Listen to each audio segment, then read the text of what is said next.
And we're going to see why it doesn't work as we look at a 7-day sequence of time. Let's see. You know, absent-minded professors need to get used to which way to push the buttons. Maybe by the end of the sermon I'll get it figured out. But don't hold your breath. I might go the wrong way next time. In verses 19 through 28, we have the first day. Then if you look at verse 29, the next day, John saw Jesus coming toward him and said, "Behold, the Lamb of God who takes away the sin of the world." Drop down to verse 35, again the next day. And then you may not think there's another day within that paragraph, but I believe that there is.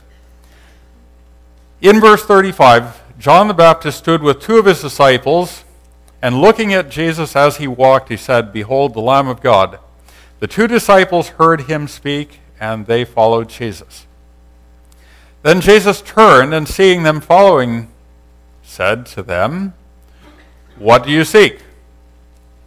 They said to him, "Rabbi," which is to say, when translated, "Teacher, where are you staying?" He said to them, "Come and see." They came and saw where he was staying, and remained with him that day. Now it was about the 10th hour. Some of our translations will fill in what the 10th hour means. Now there are 2 basic theories. It depends on which system of time they were using. You know, it's like whether you're on Central Time, whether it's daylight savings, or whether you're on Mountain Time or Pacific Time or whatever time zone, the way that people set the time as to whether it started a day in the middle of the night or started it at sunrise is going to determine what the 10th hour means. I will argue that the statement that happens here makes much more sense as a late afternoon statement than it does as an early morning statement. Can you imagine meeting a perfect stranger and having this man say to you, "What do you seek?" And to say at 10 a.m., "Rabbi, what motel are you staying in?" Does that seem like a 10 a.m. question that you would ask someone? I don't think so. This seems more like a late afternoon type of statement. And so, they remained with him, and then we have another day that begins after that. Drop down to verse 43. The following day, Jesus wanted to go to Galilee. So we notice that we have had several days in here. Verses 19 to 28, starting at verse 29, 35, 40, and now 43. But there's something odd when you look ahead to chapter 2, verse 1. On the 3rd day, there was a wedding in Cana of Galilee. Now, if Jesus were down here near the Dead Sea, just east of the Jordan River at Bethabara, and he wants to get up to Cana of Galilee, that is a walk that will take considerably longer than the amount of time he has available to him. Because when we look at the timetable, on day 5, John 1:43, he left for Galilee, and then apparently the 6th day in between there is the Sabbath, and he makes it all the way up to Cana of Galilee. Now, who knows? Maybe he had a yank tank like I do. That's what the Aussies call my Dodge Dually diesel. He certainly wasn't walking if he made it that far that fast. On the other hand, if the place that he was ministering was, I told you I'm an absent-minded professor, up in Betania, which in the Old Testament was known as Bashan, but during New Testament times it was Betania, which is very similar in spelling and pronunciation to Bethany, Betania. There's plenty of time for him to go to Cana of Galilee from there within the amount of time that John says was available. Now hold your place in John chapter 1, and then let's turn to John chapter 10, the very end of the chapter.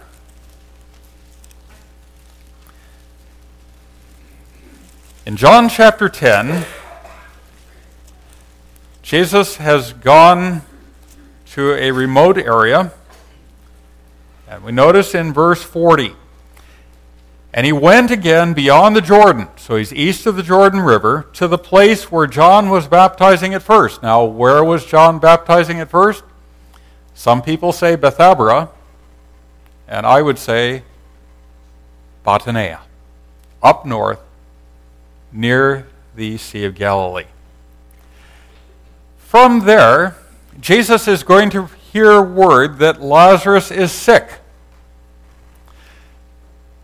And Jesus will then delay by 2 days after hearing word from the messenger before he goes down to Bethany, where he is going to raise Lazarus. Now, let's assume, looking at the map, that he were at Bethabara.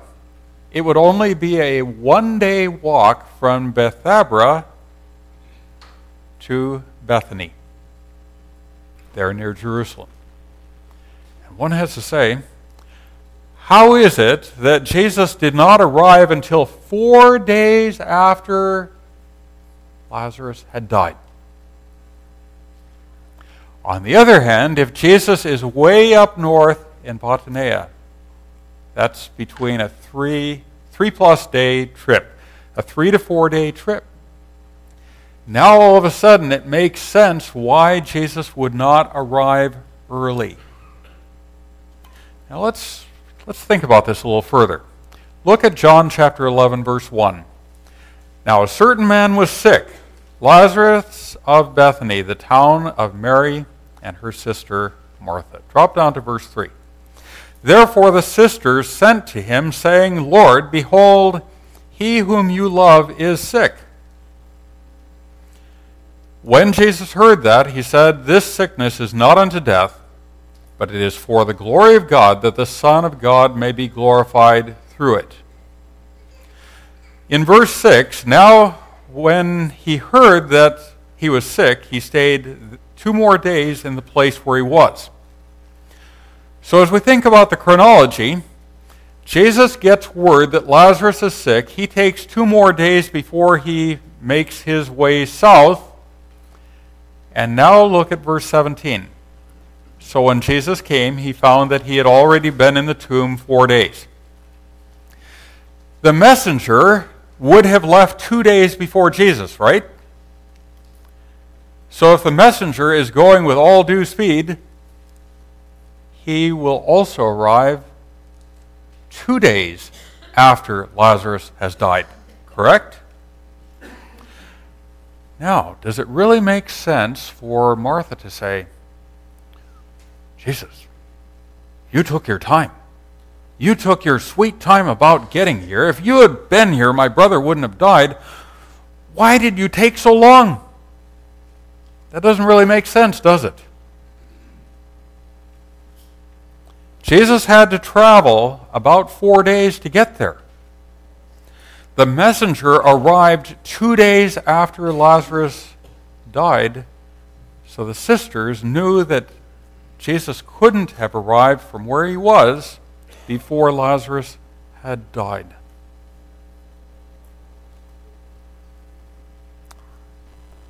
You know, they didn't sue Jesus. You know, what did he say in verse 4? This sickness is not unto death. Here comes the messenger. Knock, knock, knock. They open the door and he says, I've got wonderful news. Jesus said Lazarus is not going to die. This sickness is not unto death. Isn't this wonderful? And they say, Lazarus has been dead for 2 days. But they didn't sue him.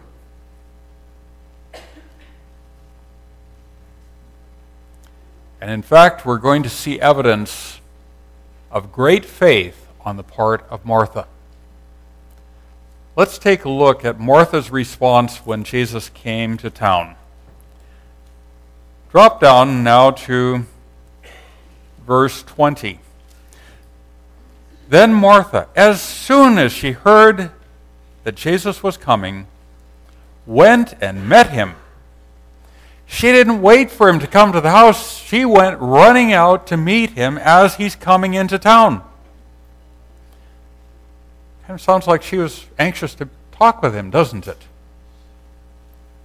She had something that she wanted to say. She wanted for him to be able to reassure her. So in verse 21, now Martha said to Jesus, Lord, if you had been here, my brother would not have died.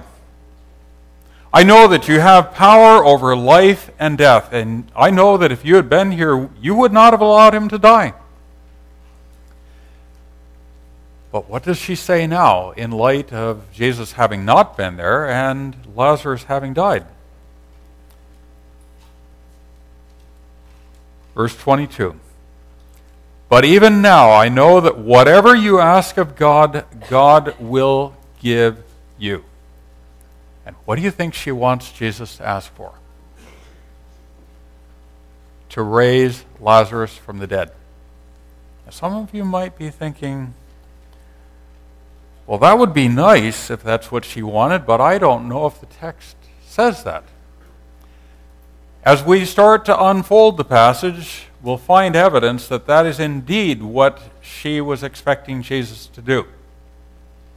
I'm not going to give that all away yet, though. We have a little more exploration to do to find out that that really was what was on her mind. So, Jesus said to her in verse 23, your brother will rise again. And again, there is no complaint by Martha at all. Martha said to him, I know that he will rise again in the resurrection at the last day. Every time Jesus gives her the opportunity to express her faith, she does so.